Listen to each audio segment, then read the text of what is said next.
तो अगर आप किसी इंस्टीट्यूट को पर्टिकुलर टारगेट रख रहे हैं तो आपको अपना मार्क्स का टारगेट भी फिक्स रखना पड़ेगा कि इतने मार्क्स आएंगे तभी जाके उस इंस्टीट्यूट में आपको एडमिशन मिल रहा होगा।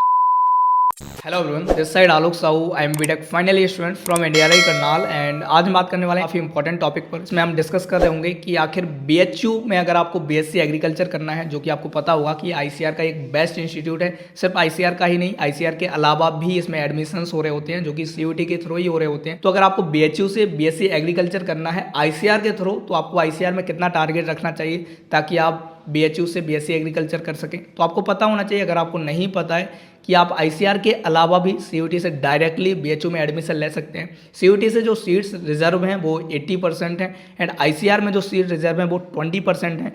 तो शायद सीयूटी से जाना इजी होगा मेरे हिसाब से, बट स्टिल अगर आपने तैयारी की हुई है तो आप आईसीआर से भी जा सकते हैं। तो मैं कहूँगा कि आप दोनों तरीके से ट्राई कीजिएगा ताकि आप सीयूटी से भी जाएं और आईसीआर से भी जाएं। जहां आपका मौका लगे वहां से चले जाइएगा।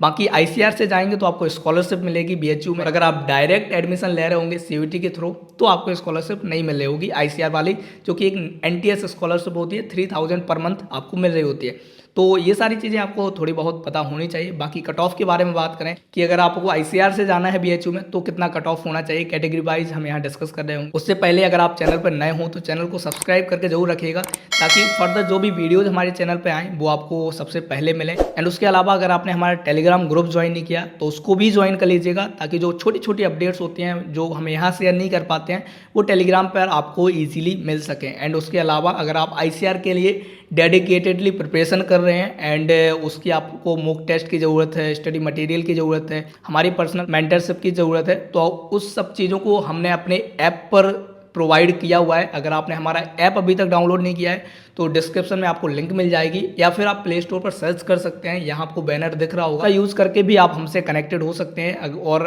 उसके साथ साथ आप आईसीआर की मॉक टेस्ट भी दे सकते हैं ताकि आपको पता चले कि आप कितने मार्क्स ला पा रहे हैं। एंड वो मॉक टेस्ट जो है वो आईआईटी दिल्ली के एक स्टूडेंट ने बनाए हैं जिसकी खुद ऑल इंडिया रैंक 51 थी, तो काफ़ी सही रहेगा एंड उसका भी एक्सपीरियंस उसमें यूज़ हुआ है। उसके साथ साथ वो जो मॉक टेस्ट हैं उनमें बहुत सारे हमने आईसीआर के पीवाईक्यूज भी डाले हुए हैं ताकि आप जब उनको सॉल्व करेंगे तो कहीं ना कहीं आपको एक आईसीआर का लेवल मैच होता हुआ दिखे। तो अगर आपको लगता है कि आपको मॉक टेस्ट देने हैं तो आप हमारे ऐप का यूज़ कर सकते हैं, काफ़ी सही रहेगा, काफ़ी हेल्पफुल होगा वो आपको आईसीआर की प्रिपरेशन में।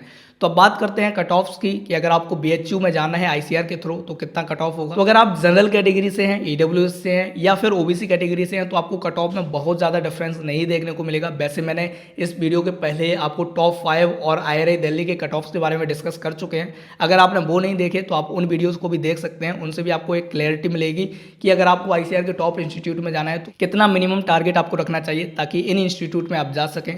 तो अगर बात करें इन तीनों कैटेगरीज की, लाइक जनरल, ओबीसी, ईडब्ल्यूएस, क्योंकि बहुत ज़्यादा डिफरेंस नहीं होता, तो अगर आप 500 तक का टारगेट रखते हैं तो मुझे नहीं लगता कि आपको कोई दिक्कत आएगी, आप इजीली बीएचयू में जा सकते हैं, कोई बहुत ज़्यादा इशू नहीं होगा। वहीं बात करें एससी और एसटी वालों की, तो अगर आप एससी कैटेगरी से हैं या एसटी से हैं तो इन दोनों कैटेगरीज में बहुत ज़्यादा डिफरेंस नहीं होता, थोड़ा बहुत होगा बट बहुत ज़्यादा डिफरेंस नहीं देखने को मिलेगा।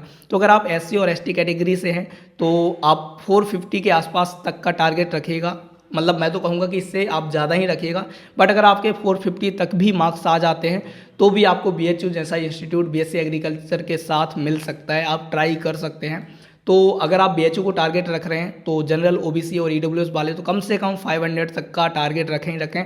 और अगर आप एससी और एसटी से हैं तो 450 460 तक का टारगेट रखेगा ताकि इतना अचीव कर लेंगे तो आपको कहीं ना कहीं बीएचयू में एडमिशन मिल सकता है बीएससी एग्रीकल्चर के साथ। तो आई होप कि जो कट ऑफ्स को लेकर डाउट थे बीएचयू के लिए वो क्लियर हो गए होंगे। तो अगर हम कैटेगरी को ना देखें तो मैं तो कहूँगा कि अगर आप सब जो भी स्टूडेंट हो, चाहे कैटेगरी है आपके पास चाहे नहीं है, आप कम से कम टारगेट रखिएगा 500 ताकि अगर बीएचयू मिले तो मिले, बाकी बेटर इंस्टीट्यूट के भी चांसेस हो सकते हैं। तो आप इतना टारगेट रखेंगे तो काफ़ी सही रहेगा। जब आप 500 टारगेट रखेंगे तब जाके आप 450 460 तक पहुंच पाएंगे। ये कई बार होता है कि जितना हम टारगेट सोच कर चलते हैं उससे कहीं ना कहीं थोड़ा ऊपर नीचे होता है, इसलिए आप टारगेट थोड़ा ज़्यादा रखिएगा ताकि अगर थोड़ा ऊपर नीचे हुआ तो भी मैनेज हो जाए, रिस्क ना हो कोई, बेटर रहेगा। तो अगर आप किसी इंस्टीट्यूट को पर्टिकुलर टारगेट रख रहे हैं तो आपको अपना मार्क्स का टारगेट भी फिक्स रखना पड़ेगा कि इतने मार्क्स आएंगे तभी जाके उस इंस्टीट्यूट में आपको एडमिशन मिल रहा होगा। तो बीएचयू के लिए कम से कम 500 नंबर का टारगेट रखें। रखिएगा। ये जो मार्क्स हैं 500 वो 600 में हो रहे होंगे, 700-800 में नहीं है। आपको 600 में कम से कम 500 मार्क्स लाने पड़ेंगे, तब जाके आपको BHU जैसा इंस्टीट्यूट मिल रहा होगा। तो आई होप कि आप इतना अचीव कर लेंगे, क्योंकि आपको BHU में जाना है तो आपकी तैयारी भी ठीक ठाक हो रही होगी। अगर आपकी तैयारी नहीं है तो अभी भी आपके पास काफ़ी टाइम है, अच्छे से प्रिपरेशन कीजिएगा। आप अच्छे से प्रिपरेशन करेंगे तो ईजिली आप इन इंस्टीट्यूट में जा पा रहे होंगे। दैट्स ऑल यार। बाकी किसी को कोई डाउट होता है BHU से रिलेटेड या फिर ICAR से रिलेटेड या किसी और चीज़ से रिलेटेड, तो आप कमेंट करके हमें बता सकते हैं। हमारी पूरी कोशिश होगी कि हम आपके कमेंट्स की रिप्लाई कर रहे होंगे। बाकी अगर आप हमसे इंस्टाग्राम पर कनेक्टेड नहीं है तो आप हमसे इंस्टाग्राम पर भी कनेक्टेड हो सकते हैं। वहाँ भी आप हमसे छोटे छोटे डाउट पूछ सकते हैं, जो कि हम वहाँ पर भी आपके क्लियर करते रहेंगे। तो अभी के लिए इतना ही यार, बाकी मिले होंगे अगली वीडियो में। तब तक के लिए चलते हैं, बाय।